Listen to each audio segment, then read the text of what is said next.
प्रदेश में 1 साल होने को आ गया है, मगर चाहे युवा हो, रोजगार की बड़ी बड़ी बातें की गई, सारे आंकड़े आपको बताए, मगर कोई रोजगार का अभी तक कॉन्क्रीट प्लान नहीं लाए। इन्होंने इतनी बड़ी राइजिंग राजस्थान सबमिट करी, अच्छी बात है, सब प्रवासियों को बुलाया, मगर धरातल पे क्या चीज, एमओयू तो आपने करे, मगर धरातल पे उन एमओयूज का आपका एग्रीमेंट क्या होए, ये बात करते हैं गांव में पानी पहुंचाने की, मगर जो काम स्वीकृत किए गए, भले ही कांग्रेस राज में किए गए, तो उन कामों को आगे क्यों नहीं बढ़ाया जा रहा। कंपटीशन एग्जाम की बात की गई, आज गरीबों के वो पहले युवा गरीब सोचता था कि वन टाइम रजिस्ट्रेशन से सारे कॉम्पिटिटिव एग्जाम दे देगा। इन लोगों ने अपनी बात, इनकी नीयत उसमें भी खराब है, उसमें भी ये चाहते हैं कि प्रत्येक कॉम्पिटिटिव एग्जाम के लिए अलग से राशि लें ये गरीब युवाओं से। तमाम लोगों ने आपको सारी चीजें बहुत विस्तार से बताई हैं।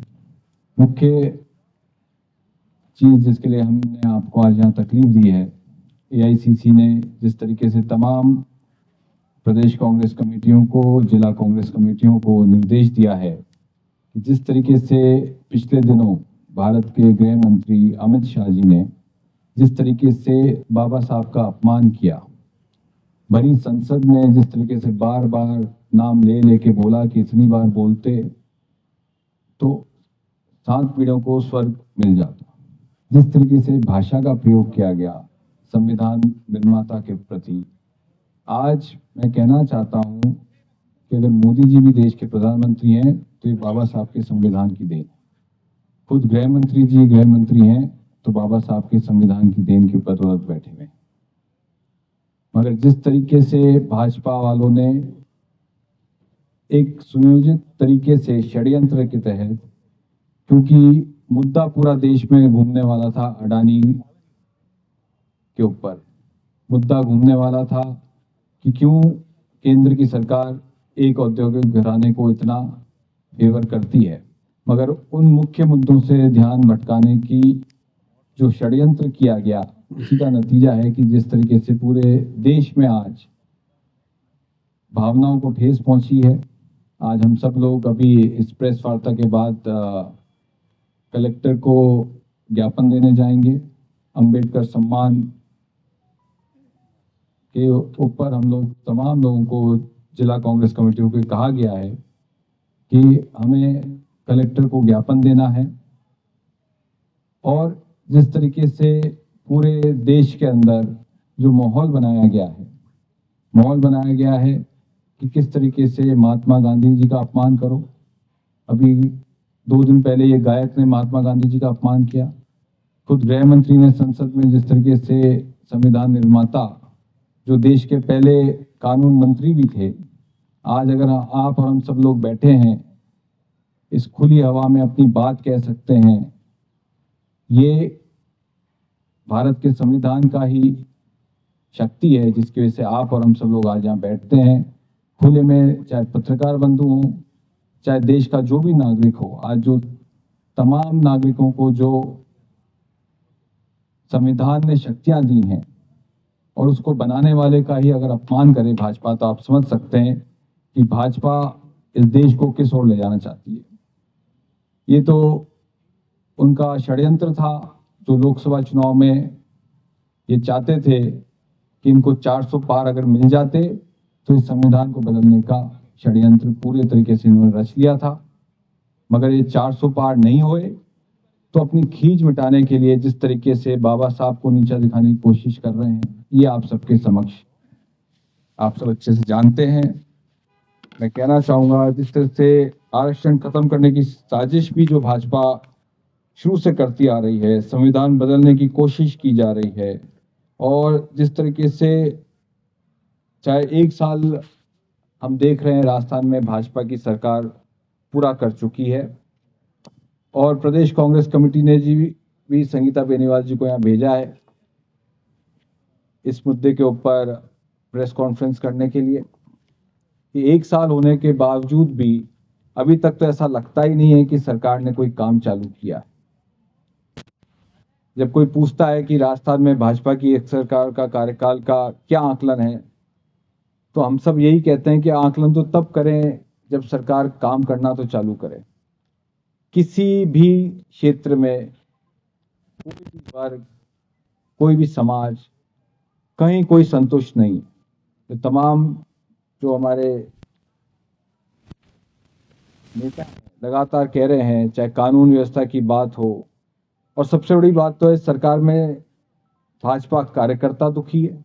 कोई भाजपा कार्यकर्ताओं से अंदर खाने बात कर लो तो कहते हैं कि हमारी नहीं चल रही। वो कहते हैं कि हम जाते हैं विधायक के पास तो विधायक कहता है हमारी नहीं चल रही। विधायक जाते हैं मंत्री के पास तो मंत्रियों का हाल आप सब जानते हैं। बड़े बड़े मंत्री इस्तीफा दे चुके, इस्तीफा देने के बाद हैं पद पे, नहीं है, जनता को इसी का पता नहीं है। योगेश्वर गर्ग जी कहते हैं कि अधिकारी मुख्यमंत्री को मिसफीड कर रहे हैं जवाई बांध के ऊपर, जो इतना बड़ा मुद्दा है। जब विधायक जाते हैं मंत्रियों के पास तो मंत्री कहते हैं हमारी नहीं चल रही। भगवान जाने सरकार में चल किसकी रही है, यही समझ नहीं आ रहा है कि इस सरकार में चल किसकी रही है आखिर। ना कार्यकर्ता की सुनवाई, ना विधायक के पास जाओ तो विधायक हाथ खड़े कर रहे हैं भाजपा के। विधायक मिलके जाते हैं मंत्री के पास तो मंत्री जी कहते हैं हमारी नहीं चल रही। अब मंत्री जाके मुख्यमंत्री जी से मिलते होंगे तो पता नहीं किसकी चल रही है, भगवान जाने।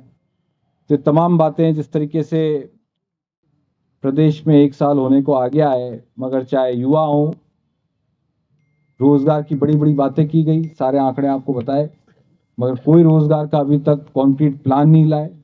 इन्होंने इतनी बड़ी राइजिंग राजस्थान सबमिट करी, अच्छी बात है, सब प्रवासियों को बुलाया, मगर धरातल पे क्या चीज, एमओयू तो आपने करे, मगर धरातल पे उन एमओयूज का आपका एग्रीमेंट क्या होए, वो प्रदेश की जनता के सामने उसके ऊपर एक वाइट पेपर ही जारी कर दीजिए आप लोग कि राइजिंग राजस्थान के बाद प्रदेश के इन औद्योगिक घरानों ने इन कॉन्क्रीट हमारे एग्रीमेंट होने जा रहे हैं। ये हम अपना टाइम पीरियड बताती है सरकार कि हम अगले 6 महीने में कितने प्रोजेक्ट्स को धरातल पे ला देंगे, अगले 1 साल पे कितने प्रोजेक्ट्स को धरातल पे लाएंगे। कम से कम वो एक टाइम लिमिट तो बताएं प्रदेश की जनता को कि हमने इतना बड़ा करोड़ों अरबों खर्च करके जो राइजिंग राजस्थान ये सबमिट करी है, उसके बाद प्रदेश की जनता को कोई टाइम लिमिट तो बताया जाए कि फलाना औद्योगिक घराना इस क्षेत्र में, राजस्थान के इस संभाग में, इस जिले के अंदर रोजगार के अवसर पैदा होंगे, इसलिए ये बड़ा कारखाना लगाने जा रहा है, कोई बड़ी प्रोजेक्ट लाएगा। कोई चीज टाइम लिमिट तो बताएं। युवा भटक रहे हैं, रोजगार की बातें की गई, कोई चीज कॉन्क्रीट नहीं है। कंपटीशन एग्जाम की बात की गई, आज गरीबों के, पहले युवा गरीब सोचता था कि 1 टाइम रजिस्ट्रेशन से सारे कॉम्पिटिटिव एग्जाम दे देगा। इन लोगों ने अपनी बात, इनकी नीयत उसमें भी खराब है, उसमें भी ये चाहते हैं कि प्रत्येक कॉम्पिटिटिव एग्जाम के लिए अलग से राशि लें ये गरीब युवाओं से। ये तमाम बातें, चाहे किसानों की बात हो, चाहे युवाओं की बात हो, कानून व्यवस्था की क्या बात है, खुद भरतपुर जिले के हाल बेहाल हैं, कांस्टेबल को पीटा जा रहा है, टोल के ऊपर गुंडागर्दी हुई, ये तमाम चीजें आप सबके ध्यान में हमने आपको विस्तृत सारे पॉइंट्स के ऊपर ये चीजें आपके समक्ष, मीडिया के समक्ष रखी है। और मैं चाहूंगा कि जिस तरीके से प्रदेश में भाजपा की सरकार 1 साल से काम कर रही है और जनता आज ठगा सा महसूस कर रही है कि आखिरकार हुआ क्या है इन 1 साल, 12 महीने जिस तरीके से इसी में निकल गए भाजपा सरकार, मेरे को तो लगता है समझने में ही निकल जा रहे हैं इनके तो ये 12 महीने। ना इन्होंने महिलाओं के अत्याचार की बात करें तो मैं जोधपुर को विशेष तौर पर कोट करना चाहूंगा, 1 साल 12 महीने के अंदर 13 बच्चों के साथ बलात्कार। कानून व्यवस्था की जितनी हत्याकांड आपको पता है जहां जहां हुए, उसके ऊपर अभी तक कोई ठोस कार्रवाई पुलिस ने नहीं करी। और जिस तरीके से विशेष तौर पे हम अगर सिरोही जिले की बात करें